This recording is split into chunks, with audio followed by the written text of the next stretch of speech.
DB প্রধান হারুন রশিদ কি এখন যুক্তরাষ্ট্রে? এমন একটি প্রশ্ন তুলে দি বিজনেস স্ট্যান্ডার্ড একটি স্পেশাল রিপোর্ট করেছে যে গোয়েন্দা পুলিশের সাবেক প্রধান, বহুল আলোচিত হারুন রশিদ, কেউ কেউ বলেন হাউন আঙ্কেল, তিনি কোথায়? তার কোনো গতিবিধি কেউ বুঝতে পারছে না যে তিনি শেষ পর্যন্ত কোথায় আছেন, দেশে নাকি বিদেশে।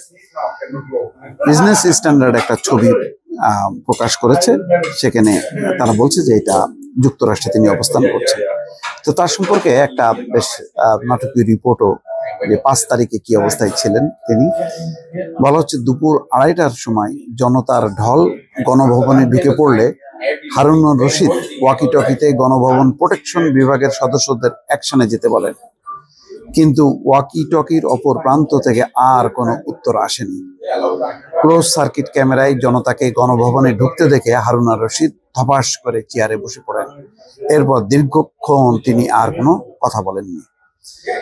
নিউ ইয়র্কের একটি ভবনের সম্মেলন কক্ষে হারুন রশিদ বসে রয়েছেন, এমন একটি ছবি সূত্রের বরাতে দ্য বিজনেস স্ট্যান্ডার্ডের হাতে এসছে।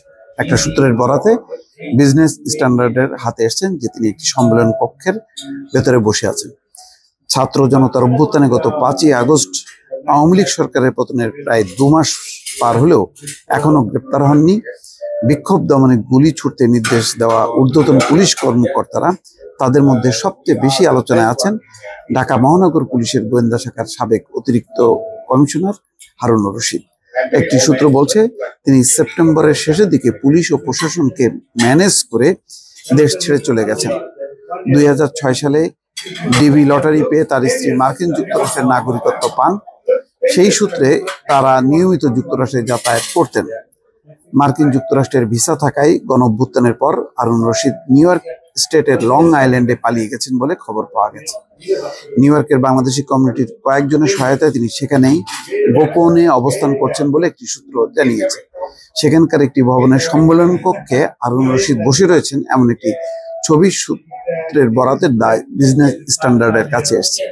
পুলিশের সদর দপ্তরের তথ্য অনুযায়ী সরকার পতনের পর অন্তত ১৮৭ জন পুলিশ কর্মকর্তা নিখোঁজ রয়েছেন। তাদের অনুপস্থিতির কারণে বরখাস্তের উদ্যোগ নেওয়া হচ্ছে বলে সম্প্রতি জানিয়েছেন পুলিশের মহাপরিদর্শক মাইনুল ইসলাম।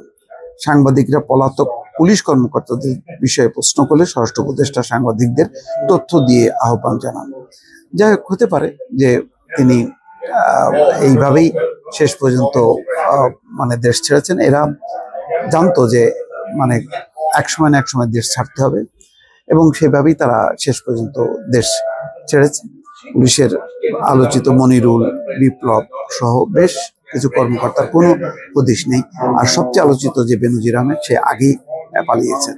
তো এখন পুলিশের অন্যান্য কিছু বলা যায় যে সেকেন্ড বা থার্ড সারির যারা, তারা ধরা পড়ছে, কিন্তু এই মূল ক্রিমিনালগুলো তারা মোটামুটি সবকিছু আটঘাট বেঁধে আগেই রেডি করেছিল। এখন তারা সুযোগ মতো চলে গেছে। হয়তো বিজনেস স্ট্যান্ডার্ডের যেই তথ্য অনুযায়ী এটাই সত্য যে তিনি ইতিমধ্যে মার্কিন যুক্তরাষ্ট্রে অবস্থান নিয়েছেন।